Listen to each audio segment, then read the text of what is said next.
What's going on, everybody? Welcome back to another episode of the morning after episode 2, I believe.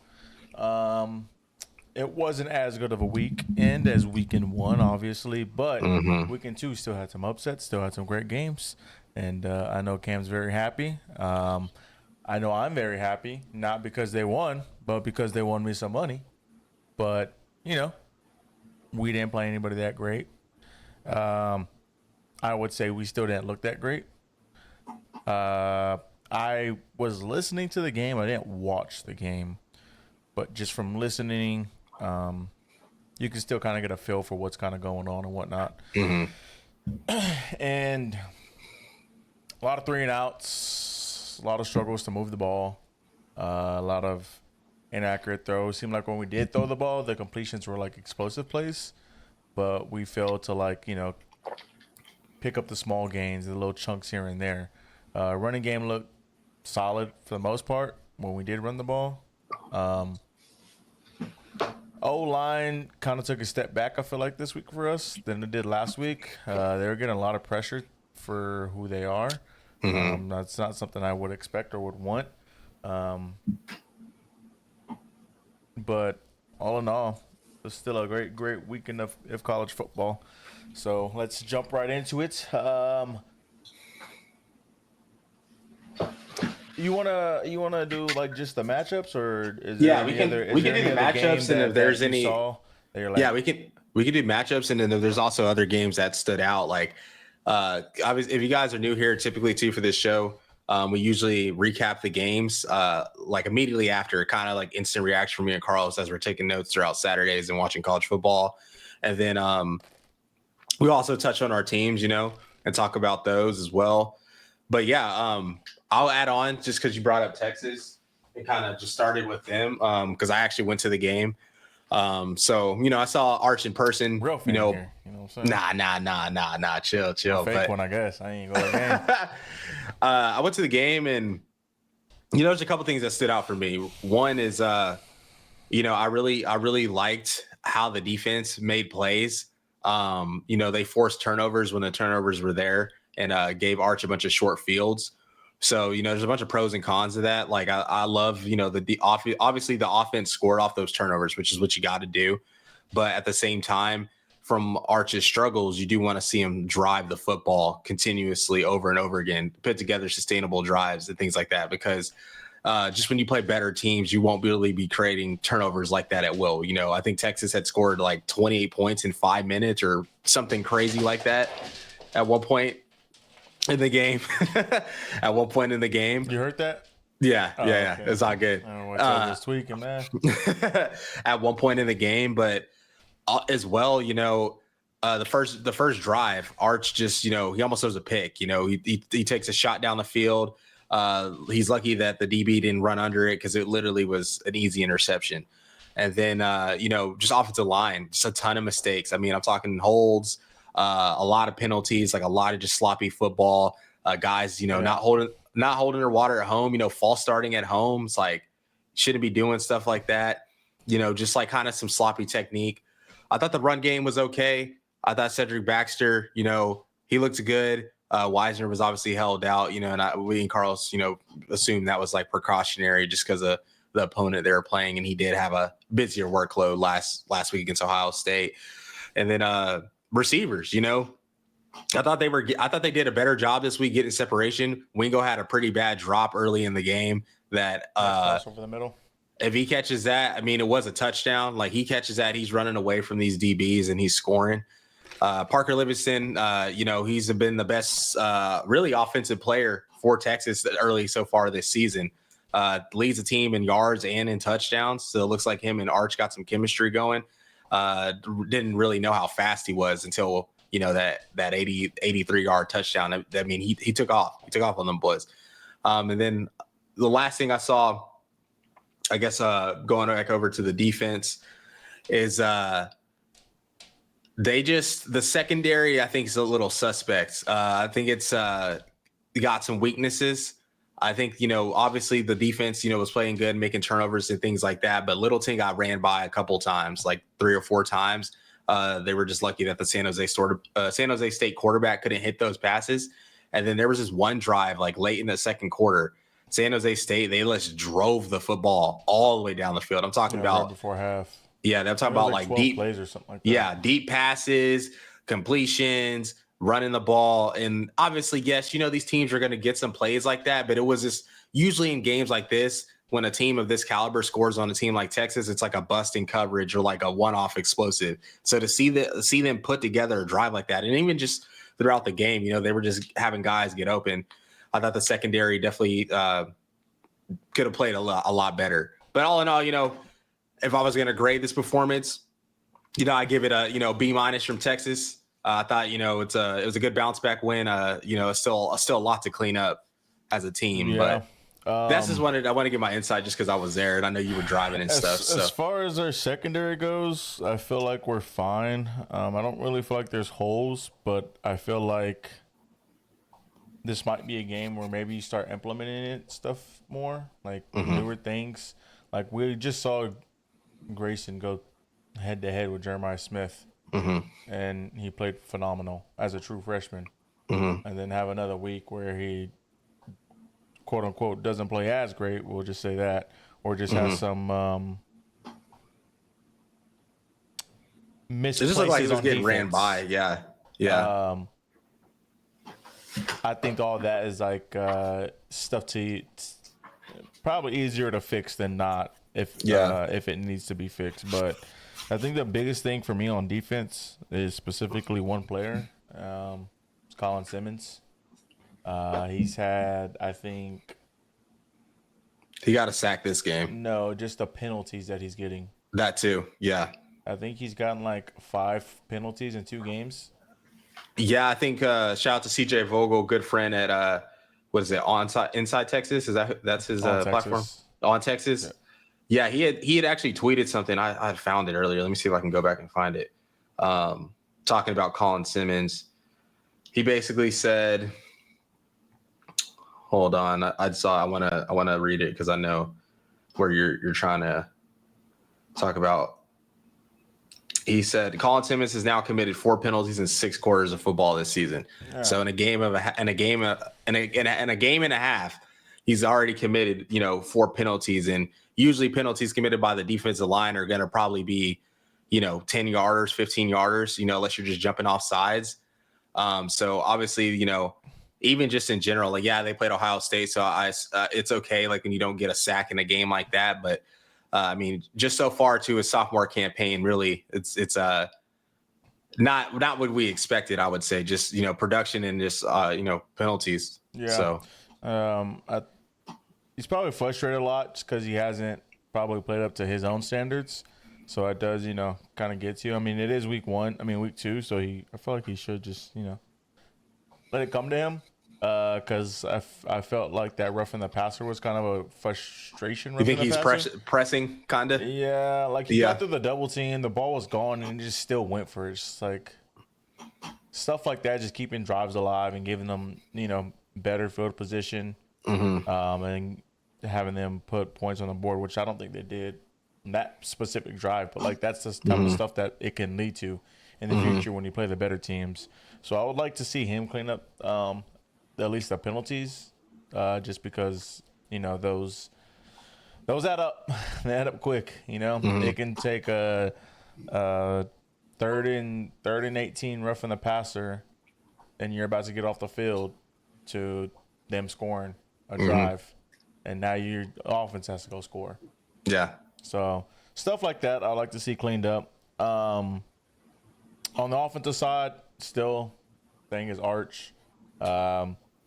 I mean, now there's clips circulating around that when he throws is wincing, which low-key, I feel like it's a Manning thing though, because like Eli and Peyton always did that with their face too. Yeah, but I think the difference in this clip versus like those and them doing it, they at least like completed the ball. Like it was still accurate though. This ball went into the dirt.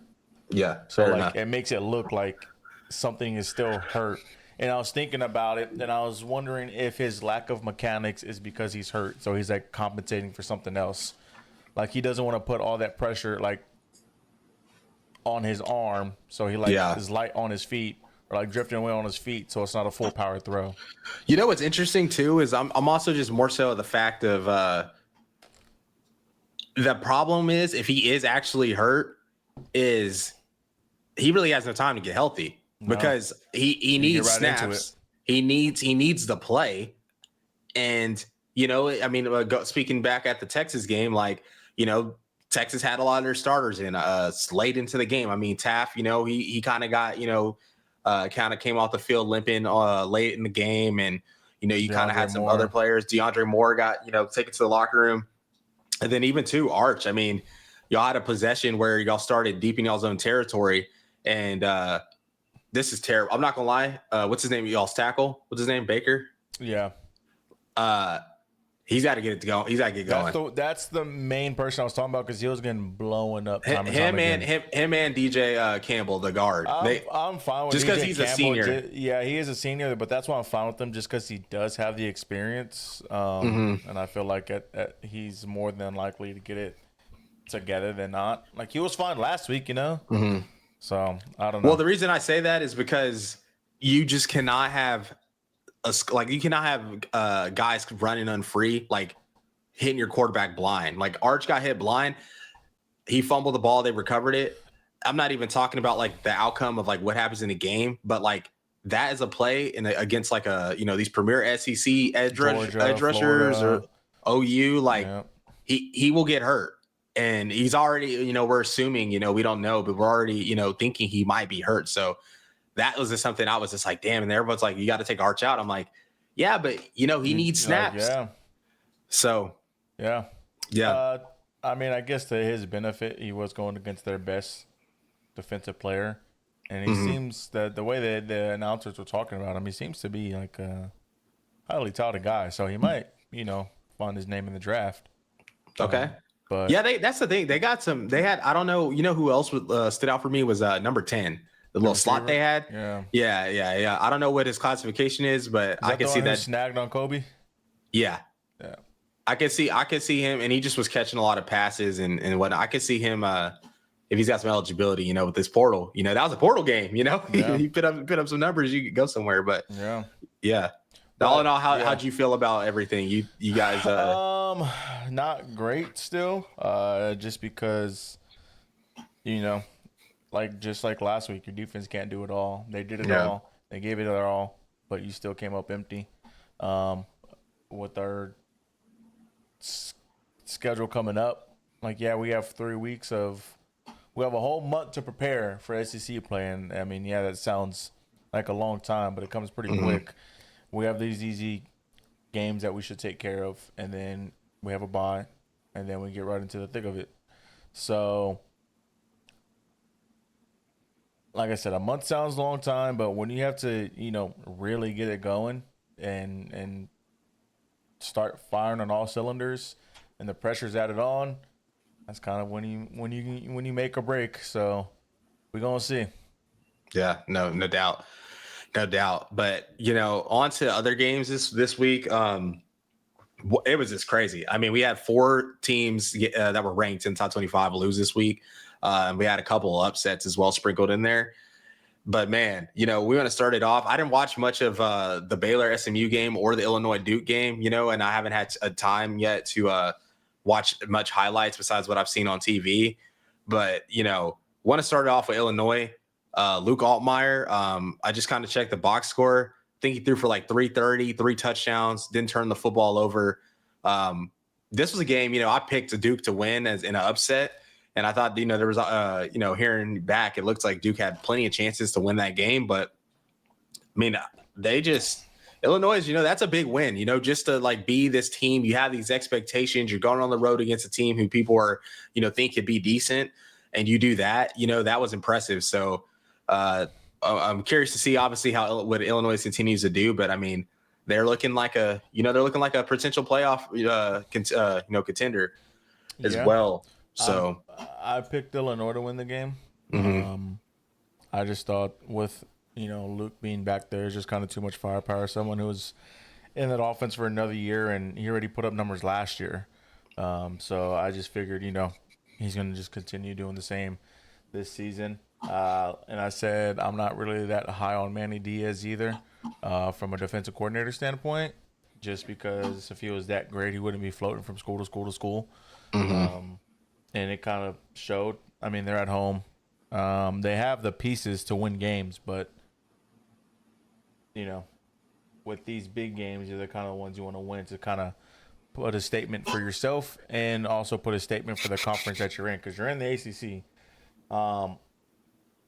I can't really say it's wide open. It is for sure top heavy, but you're gonna start getting looked at as a school that like, all right, well this could be a game where they can ruin your season type of school because in the Yeah. ACC you kind of I mean Boy, the ACC is interesting. you're in your conference is in a position where you lose a conference game, you're kind of screwed to be Yeah. honest.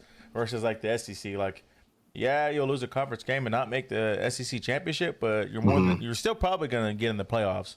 Rather than the ACC, it's like you kind of have to make that conference championship to make the playoffs. And the way it's looking is, I think Miami. I'm not gonna say Florida State yet. They look great, but they also just did play somebody that, wasn't that good, and it's a long season. So I'm not gonna say them yet. But Miami, just because of what they did last year, almost made the playoffs, almost went to the ACC championship, and they returned some guys, got some guys in the portal, and I think they're just kind of where they are like last year. Better defensively though, like they kind of even out. They got better defensively and took a hit on offense just from like the quarterbacking standpoint. I mean, Maybe. I'm not. Oh no, I mean you can't. You're not going to sit here and Obviously, tell me he's that not. Carson Yeah, Beck is the number one overall pick. No, you are right, but you are right by that. I would just say probably college.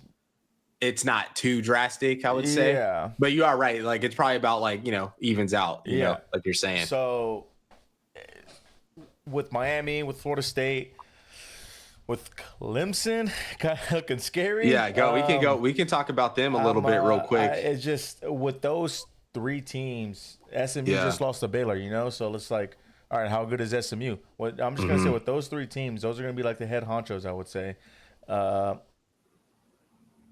If you're not one of those three teams, you have to make the ACC championship, and those three teams still might not even make the playoffs if they don't win the ACC championship. So like that's the unfortunate part of being the ACC is that. So you have to win these games to just get put on the map and seen, so you can have a better strength schedule as well. Yeah, and just real quick, man, like I do want to talk about Clemson real quick. Obviously, they were down 16-0 at one point, and they end up winning the game, I think, by 10. But it's just interesting, man. They have all this returning production. They have a ton of NFL draft picks on the roster. They have, a great coach. And the fact that, you lose to LSU, that's okay, right? You lose by 7. You don't play that best on offensively, but, you lose by 7 to a team that, people are high on as well.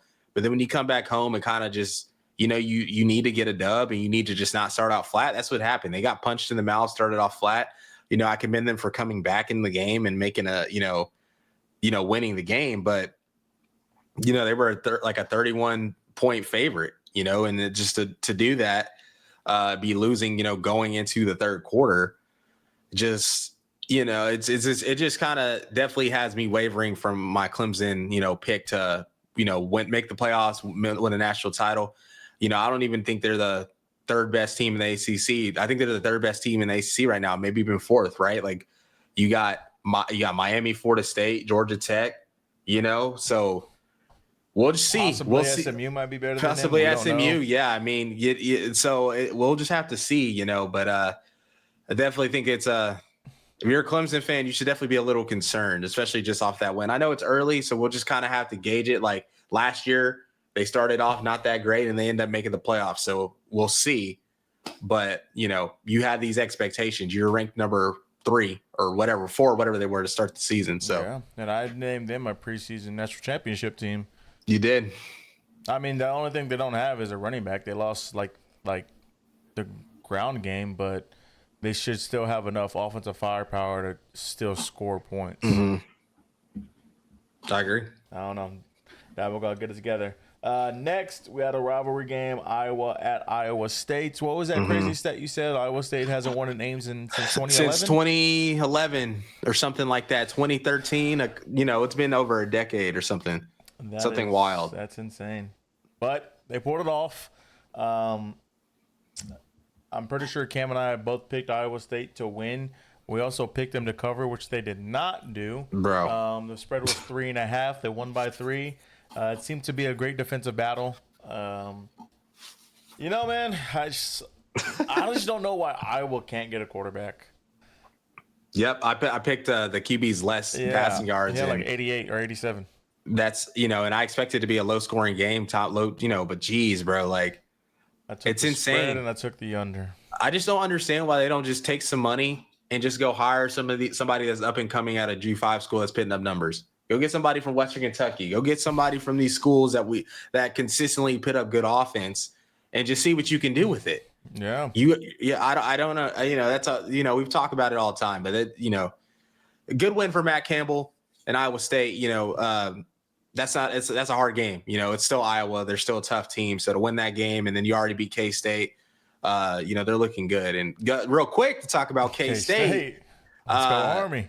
They already lost they really could easily be 0-3 right now. Easily. I mean, they lost to Iowa State. They should have lost last week to North Dakota. They barely won. They won by 4. And then this week they lose to Army. And I think they were up too. I think they were up 14 going into the fourth quarter. And the Army's a team that runs the option. So it's not like they're built to come back from behind. I don't know what's going over there with Chris Kleiman, because I think he's a great coach. He was winning all those natties at North Dakota State. I mean, he's had a good team at K-State.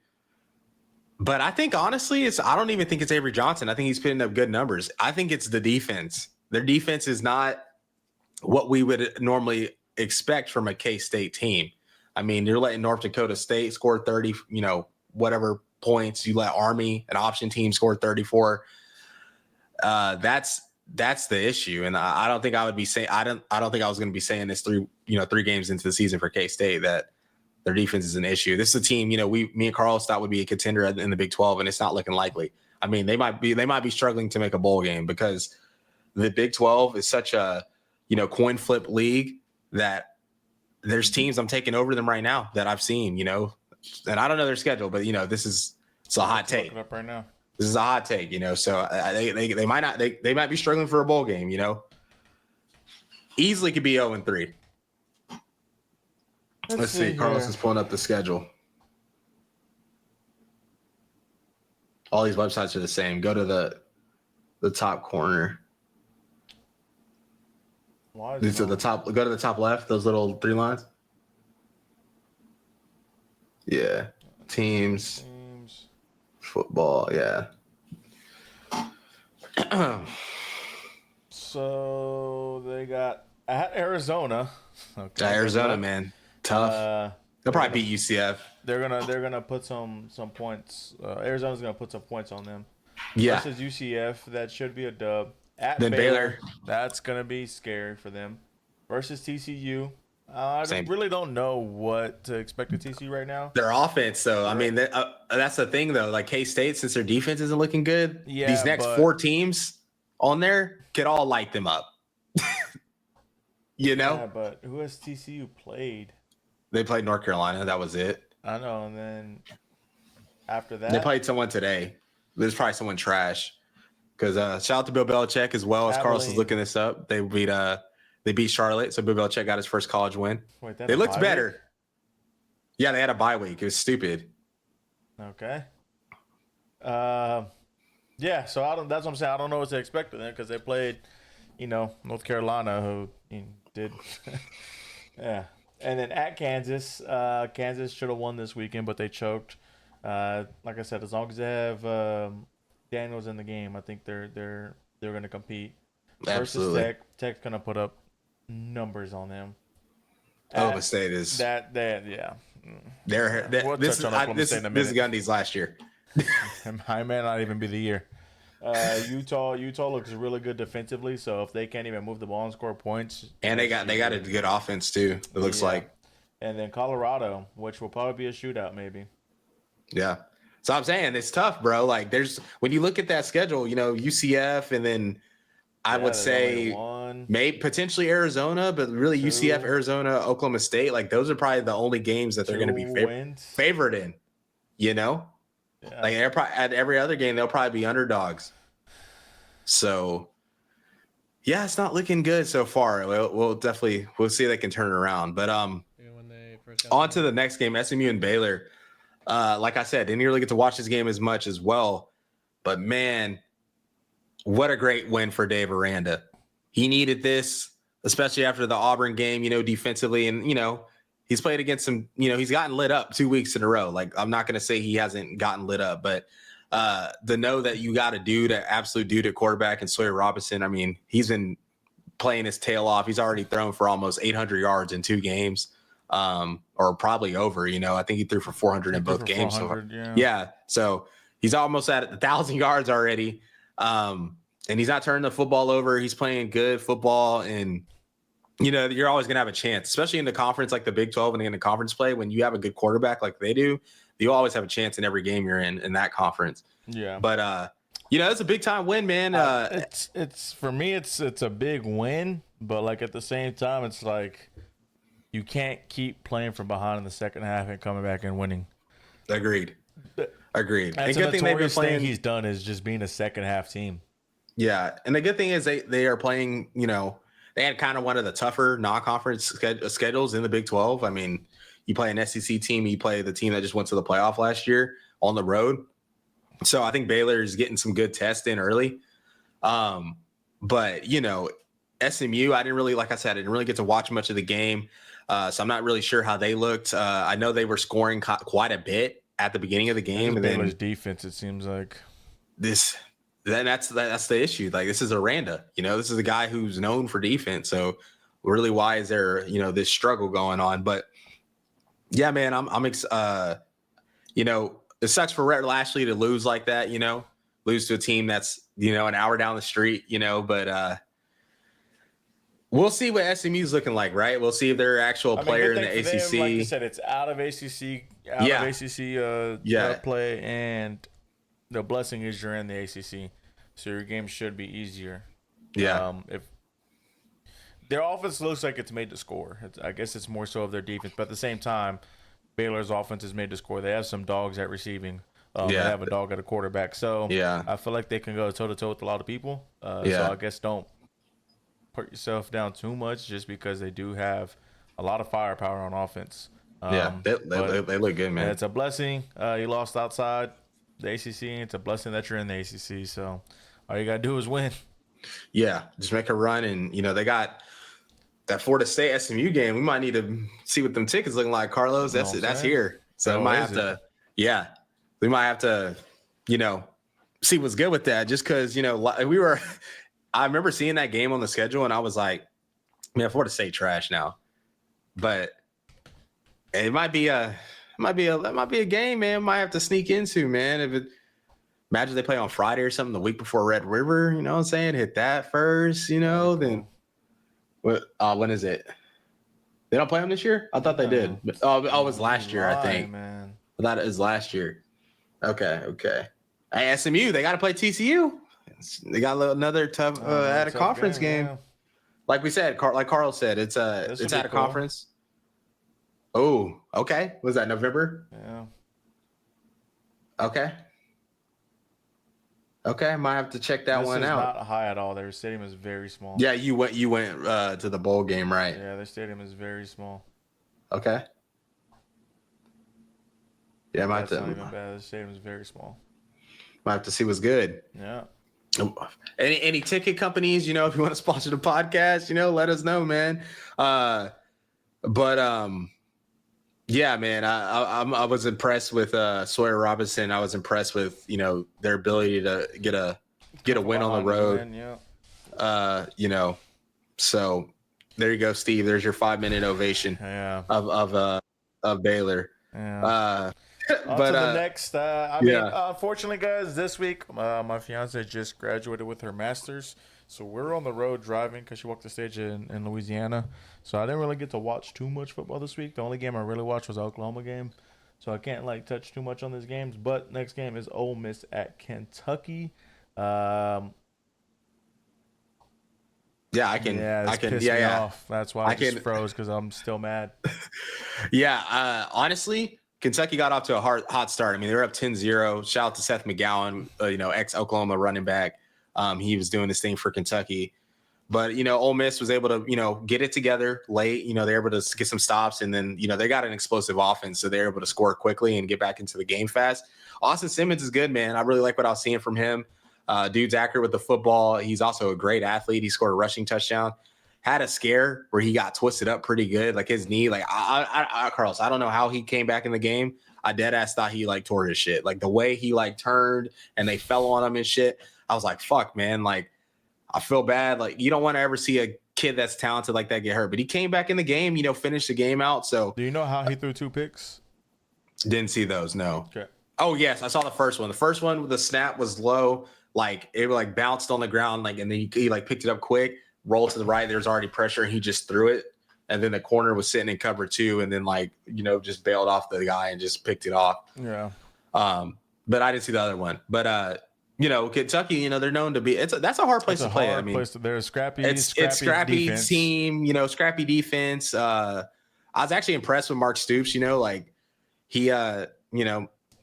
a lot of people think he's on the hot seat this year as well. Even though he's Kentucky's, I think, winningest head coach of all time or something. So, interesting dynamic with that. But all in all, Ole Miss, it's always hard. It's anytime you can win on the road is important. And then also when you can win on the SEC, it's hard to win on the road in the SEC. But, impressive victory for Ole Miss, especially after losing to them last year. They almost lost again, but, we're able to close it out. So, yep. Next game, Kansas at Mizzou. Shout out Eli, you know what I'm saying? Oh my Keeping God, the train going. Yes, sir. This man, Eli Dorquist. That boy said, "All right, M-I-Z." I'm like, bro, please. But anyways, Bro Pabula, nice, man. Bro Pabula looked good, bro. He transferred in for Penn State. He's putting up some numbers, so he looks good. And they got, defensively. For both teams, both teams kind of got lit up, but that it was kind of to be expected. Good offenses. Jalen Daniels, he played his heart out. I mean, he was making plays. He was scrambling. He was hitting the ball where it needed to be. He had some uncostly drops from his receivers. That is honestly ultimately why Kansas lost his game. I really believed this game was going to come down whoever had the ball last. And then, obviously this game also pissed me off. You guys watch Chips and Slips. Me and Carl's both had Kansas money line and 6.5.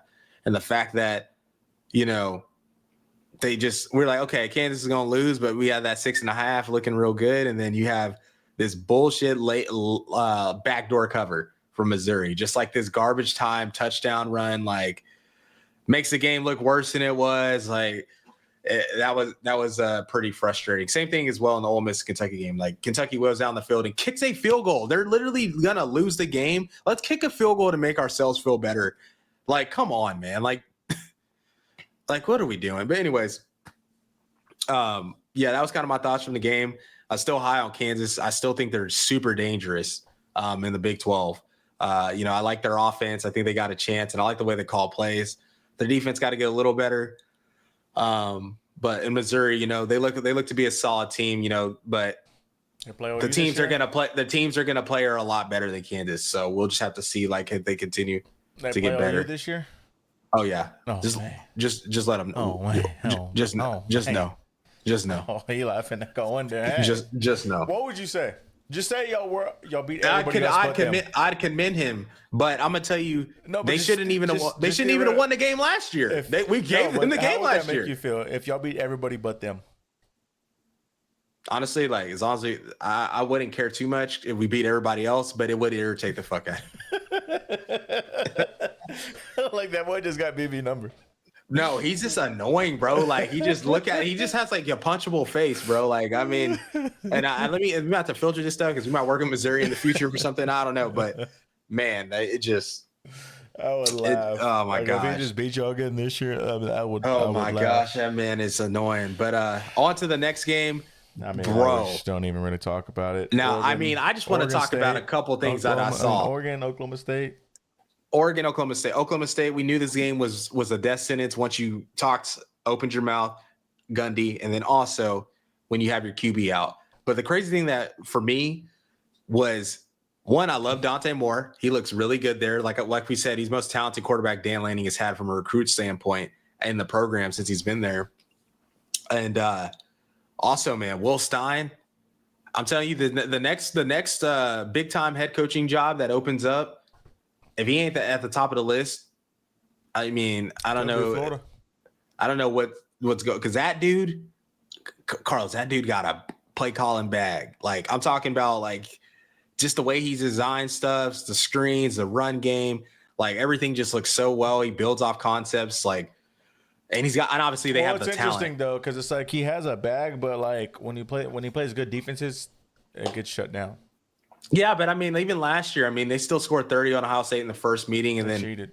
On Penn State, they scored 38 or whatever. But we'll see that. Like, it could just been the quarterback thing, like, because DG and Bo Nix, obviously he's a stud in the NFL. I mean, win the first round, made it to the playoffs as a rookie. But DG, right? Like, fourth round pick. We'll see how he is in the league. Dante Moore, he's a 5-star, highly rated, so it could be a talent thing. Maybe that's like what's kind of handicapping him. But DeCorian Moore, like that. He's the Jeremiah Smith. He's the Ryan Williams of this class. Like, I mean, that dude was almost returned a punt for a touchdown, had a receiving touchdown, had a long rushing touchdown. I mean, they were just getting him the ball in creative ways, and that's kind of what I wanted to touch on, because we know Oklahoma State wasn't going to have a chance, but that was my first time actually watching Oregon against, a comparable opponent, a Power 5 school, and they look good, So we'll just have to see what it looks like. I think they got Penn State in a couple of weeks in Happy Valley, so I'm excited about that one. Fun one. But yeah, man, they look good, man. They could have put, I'm not gonna lie, they could have put like 80 or 90 on them. So they definitely took their foot off the gas. But woo, Gundy losing by 66, like. And they showed this graphic too. Last year, this is his worst loss ever. But last year he lost to Colorado by 52, and I was like, damn, I didn't know Colorado beat them that bad last year. So that's not great. Yeah, he might not make it through the season. Yeah, I think they give him grace, respect of who he is. Yeah, like that for that, but like, I don't know. He might not make it through the season. They might be in the dumpster too for a while, because I mean, hey, rest in peace to T. Boone Pickens, but he died in the wrong era. I mean, because he was giving them money, they the big oil man. They were having that's why their stadium is nice, all that stuff. But if they were in the NIL era, I mean, he might have had them like Tech right now. Yeah, so honestly, Yeah. So on to the next, another guy that might be right back on a hot seat after just coming off. South Florida versus Florida, Mr. Billy Napier. What the hell, man? hey. Just from watching South Florida the first game, I know Boise State and Florida is a completely different team and for sure. Competition. But the way they played against Boise State, I knew that they were just going to go into this game with just a killer mindset. They didn't look like they didn't care who was in front of them. And if you listen to 54 yards, I said 18, what was it, 17 and a half, 18? That's a lot of points. Yeah, 18 and a half. That was a lot, bro. You look up, it could be a lot closer than what it is. And I was like, it also could be a trap game looking ahead. I don't know. But Florida lost this game, man. And obviously the season will play out. Maybe South Florida is just that good. Maybe UNLV and Boise State got to watch out.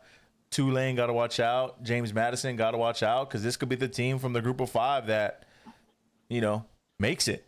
Yeah. If they continue this, I mean, they have 2 ranked wins already in 2 weeks. Jeez, bro. Like, really Lagway did not play well. Like I don't know about Arch.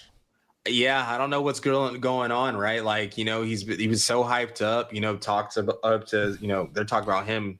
Arch has at least played better competition than he has. Yeah, no doubt. Maybe that QBR was a little bit more accurate than we thought too on ESPN from last week.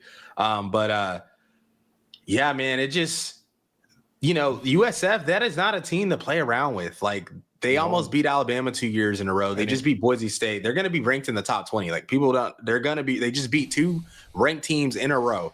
They're going to be ranked in the top 20. Next week's matchup's going to be a good one. And next week's matchup, I'm really curious to see the line on that too. Like, I mean, like, I think it'll probably be like 6 or 6.5 for Florida or Miami. But USF, I mean, off those 2 wins alone, if they win Miami, they beat Miami. This is icing on the cake. But if they can take care of business in the American, they're no doubt the hands down favorite right now to make the playoffs for the G5. So we'll just see what happens. But USF, man, they there's a lot of people that were high on them too early in the offseason. So excited to see what they can do. If they can beat Miami, man. This team could actually be a legit. You know why too? Because they got a lot of Florida athletes. They got a lot of transfers from like SEC and ACC schools. So they got a lot of Power 5 talent on the roster. So this could be a team, if they beat Miami or even if they lose in the game's competitive and they make the playoff later on in the year, like this is a team that actually could make a run, I think, this year in the playoff. I'm not saying win the Natty, but I think they could win a game in the playoff. And that'll be awesome if they're able to do that, So we're just gonna have to see what they do, But I mean, they beat Miami, and if they win out, this is also a team that could be ranked higher than the 12th seed in the playoff for a G5 team. As of right now, DraftKings has a spread at 16.5. Too many points. I'm taking South Florida. We gonna give y'all a line early right now. We're at the train until it stops. Right now. I might even bet the money line. Shit. Right. They got at Miami. Then they play South Carolina State. Then Charlotte at North Texas, which I don't think they're that good this year, like at least offensively. Versus Florida Atlantic at Memphis. That's kind of that'll be a tough one. Yeah. UTSA was just in a shootout with Texas State. They'll be okay. UTSA will probably put some points up on them. At Navy, that'll be tough too. They should win that. Navy's good. At UAB and then versus Rice. I mean, that's possible. Yeah, bro. If they win this game, they Memphis. If they can, but the thing is, like, they're gonna have the confidence, like, oh, if we could beat Boise, we could beat Florida, we could beat Memphis. Yeah. You're looking at it like if they compete with Miami, say they lose with like 10-3 or maybe even win, like they're gonna have all the confidence in the world, and maybe they are that good. Yeah. That would be fire though. Like, just imagine if they won the Natty. That'd be some college NCAA college football shit. No, for real. Oh my gosh. That's what that would be. But no, I mean, hey, I called it earlier in the week. I said, watch out for this, man. This might be a scary one, man. I didn't think Florida would lose, but I knew it was going to be close. And I just don't know. I don't know if you saw how they got in field goal range to win the game, but I just don't know how that was possible. And I think they scored a touchdown, actually. But they said, like, it was like they threw, like, a swing pass behind the line. And the guy was like, the running back was like, I don't know, 8 yards from the line of scrimmage. And then ran like another 15, 20 yards to put them in field goal range. And like after that, I was like, oh, this game's over. Like they just won. It was crazy, man. I don't know. Maybe DJ isn't the guy. Maybe it's Billy. I don't know. I have no idea. But on to the next. We got Arizona State at Mississippi State. And this was another game. Yeah. I said, hey, Mississippi State can do this, man. Don't be surprised. They can do this to be a big win. And it pissed me off that they did it, but they did it. Oh, my gosh. Dude, Jeff Levy. Look at him. Best coach ever at OU. Nah, anyways, look at him prospering, though. This is honestly, this is such a great win for the SEC, too. We have a team that is projected to be the worst team in the SEC.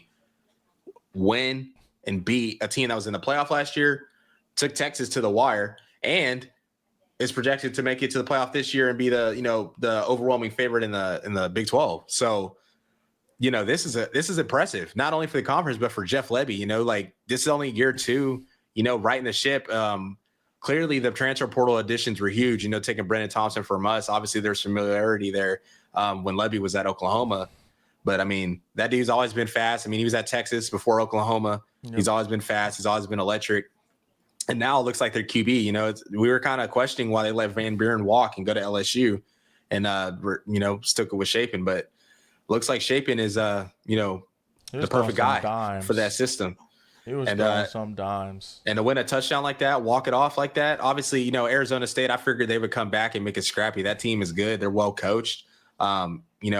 I'm not really too concerned about them, only because they have the coach that I think will correct it and get it right. He's honest. I saw a clip today that came out saying, we've been practicing like a 5-7, 6-6, 3-9 team.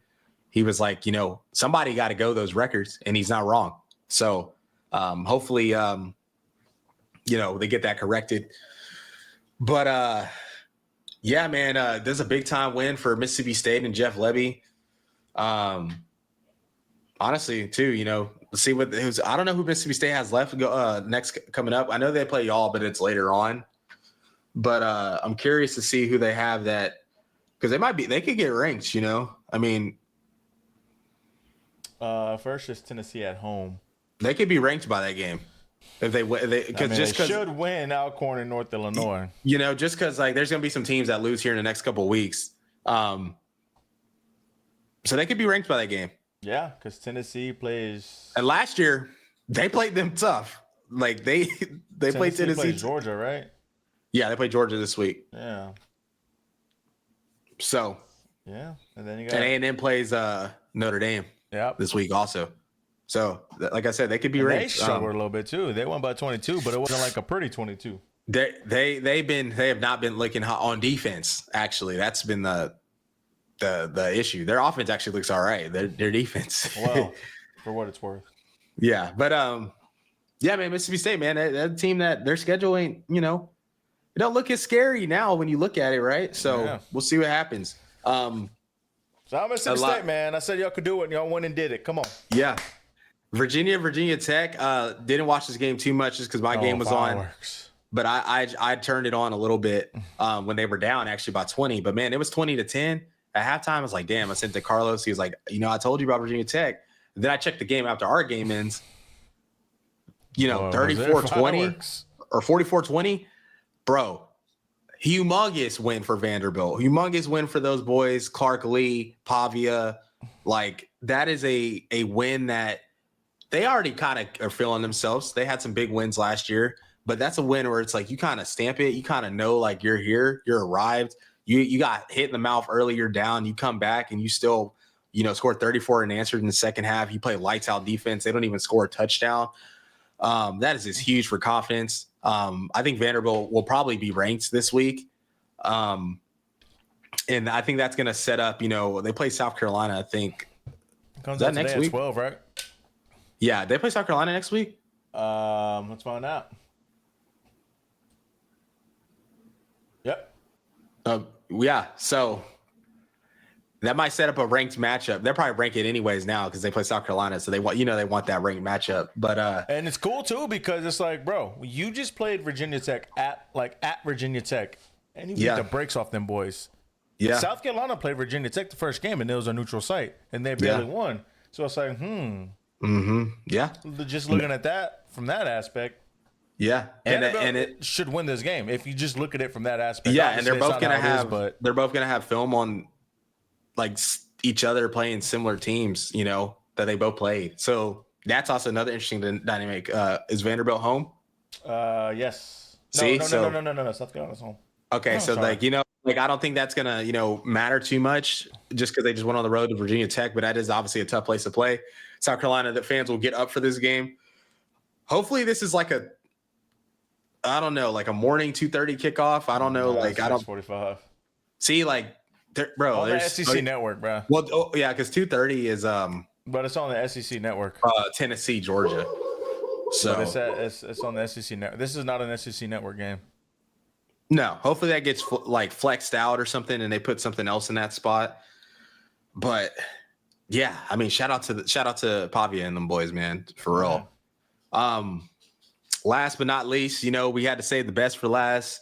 We have to say that DNA. I told y'all if I got on here, I was gonna be a little crazy and disrespectful. Listen, Will Compton, Taylor Lewan, all you guys, shout out the Bustin' Boys, but y'all were on Get Up. The whole cast picked Michigan. Saban picked Michigan. Obviously, Desmond Howard picked Michigan. And then there's just so many people just talking about how we're going to get blown off the ball, this and that. They're not even accounting the fact that we had 3 people out. Michael Fasusi, dog.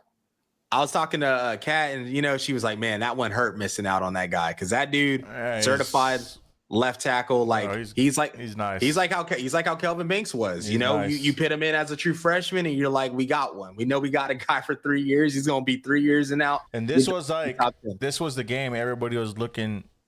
Not like directly, specifically him, but just people were keeping an eye out with him on this game just because it's his first big competition against against Michigan, defense. Bro. His first start, and I'm talking about like stalemating these guys off the edge, like clean pocket, looks great, man. I was so impressed with him.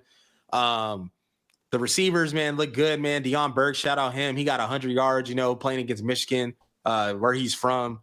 Keontae Lewis made some good catches. Satenga had, he had some sloppy drops, but he made plays when it was needed, especially that scramble drill with Mateer down the sideline. And Jaron Kanik, man, I can't commend that guy enough. He's only been playing tight end for 6 months, switched over from linebacker. Fun fact, he was the leading tackler in the 2023 Red River, which is crazy. But somebody said that we wasted all his years at linebacker. Bro, he bro, I'm not going to lie, because they're talking about, I obviously know he's a plus athlete. He can do everything, catching the ball well. He had that drop on the flea flicker, but, outside of that, he's a great athlete in a mismatch.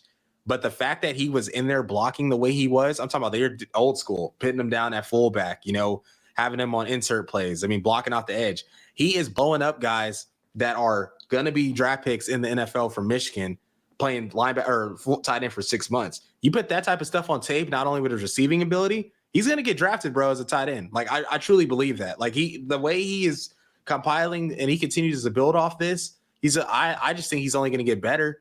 He's probably not going to see a front as good or as talented as Michigan's probably till Red River and then maybe Alabama. Outside of that, I don't really think there's going to be a front that's going to be of that level that he's going to see. So I'm super impressed with that dude, and I'm excited to see what he continues to get into.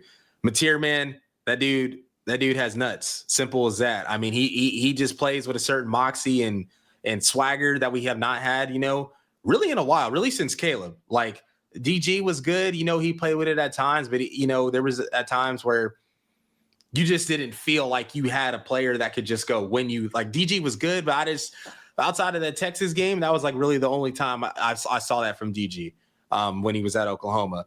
And then obviously we didn't see it from Jackson. And we kind of saw from Michael Hawkins against Auburn a little bit, but he's just young. But outside of that, he's going to give me some heart attacks this year. He needs a slide. He got hit flushed a couple of times, like at least 2 or 3.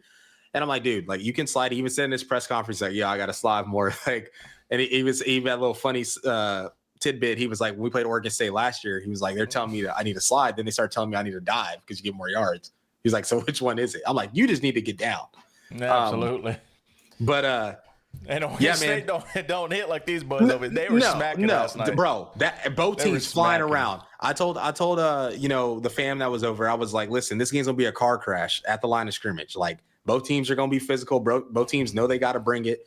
So, but outside of that, Mateer, he definitely could have had more touchdowns throwing the ball. He had a couple on the ground, but he sure could have had more touchdowns throwing the ball. Like I said, our receivers. I said it on the pod. I didn't think they had any DBs that could run with our receivers. We had guys that were open if we just put some air on the football. These are easy touchdowns. So hopefully he learns from that and continues to develop in that part of his game. offensive line played really good, all in all. Like, yes, Michigan got some penetration. It's Michigan. They're going to get some penetration. Yep. It's not going to be perfect. But the fact that in the fourth quarter, you put you put together 8-minute drive. You take that much time off the clock, opposing your will. They know you're going to run the football, so they know like what they got to do to stop you. And we could have scored more. Before I get to the defense, real quick, the special teams has to be cleaned up. You cannot be muffing punts. Isaiah Satanga, great athlete, very good punt returner. I think he was all SEC at Arkansas as a punt returner.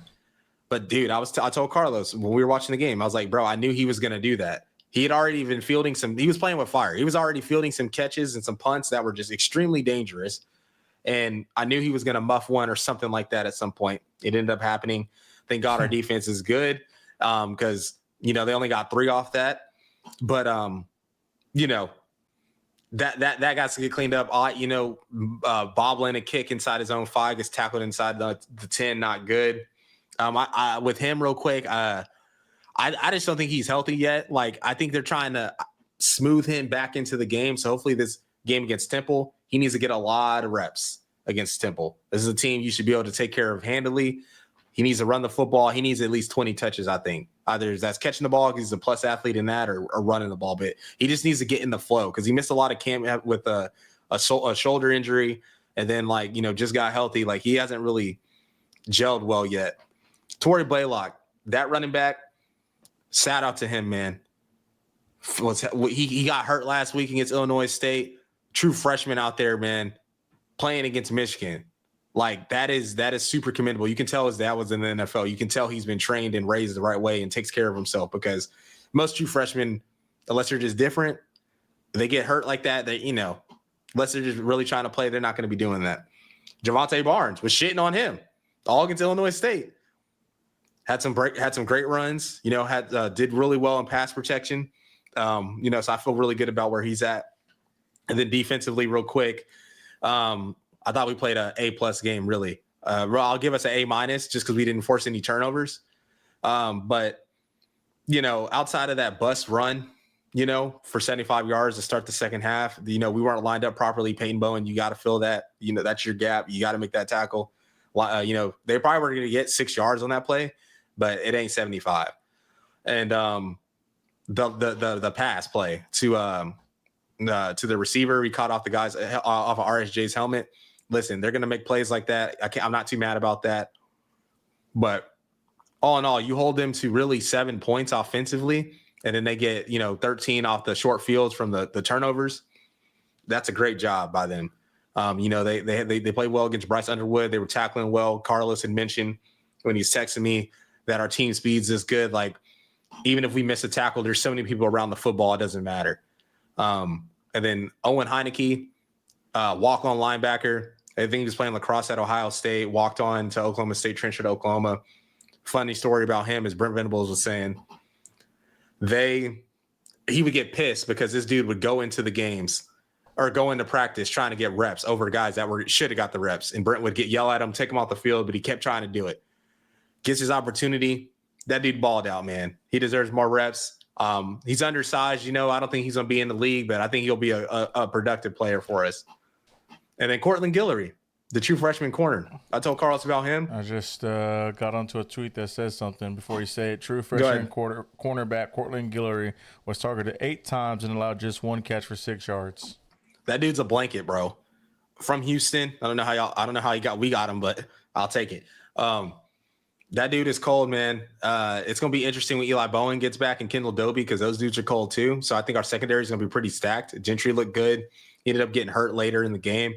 So hopefully he's all right. But we got some DBs. We do. We got a complete defense. I'd say we're one of the best in the country right now. Like, that's how I feel. That's what I see. Moving a line of scrimmage, Jaden Jackson, David Soon, all of them look good. Just clean up the little things and mistakes, but we really should have won this game by 20 points. And the thing I'll say about Michigan, Portnoy went on and he's like, we got to open it up more. Listen, that game could have got way worse if you open it up more with Bryce Underwood. All it takes is a pick or a strip sack or something like that. And the way the offense was able to move the ball, the way the defense is playing, the game could have been a lot more worse. But all in all, I'm very impressed with the performance. We needed that. That was huge for Brent Venables. That was the biggest game, like I said, to this point of his career. And I told Carlos in offseason, this is the most complete team he's had at Oklahoma. Healthy, most depth, most talent. So hopefully we don't have a hangover next week. The game's early. It's at 11 a.m. in Philadelphia against a team that's not that good. So hopefully if we show up in that game, if we show up and if we look good right away, I think we're the real deal. If we go there and kind of lay an egg and start slow and have one of those just sloppy, sluggish games, I'll be a little concerned because in the past we've seen Brent Venables have some big wins, Alabama, and then next week LSU, we kind of blow that game. And then the year we won 10 games, we beat Texas, barely beat UCF, and then we lose 2 in a row. So we'll just see. We'll see. But what are your thoughts? I know I said a lot, but what are your thoughts about? I mean, y'all played good physical football. I think that was the biggest thing, was the physicality coming from both ends. This game was more so, can Oklahoma keep up with the physicality of Michigan's defense? I don't think anybody thought that Michigan's offense would be much of a problem. But I think they just wanted to see what y'all's offense and offensive line looked like. Really, just the biggest thing would be the offensive line, and y'all handled that very well. I mean, before on 54 yards, I gave all the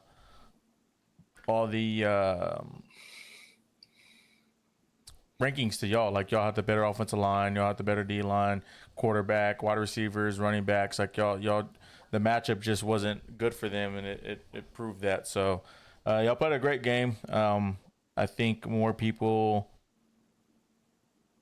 are going to start not doubting Oklahoma, which I don't think that's something y'all would want. I feel like you probably would rather have everybody doubt y'all. But the team looks good. I just think Mateer's good, but Mateer still also has a lot of bad throws.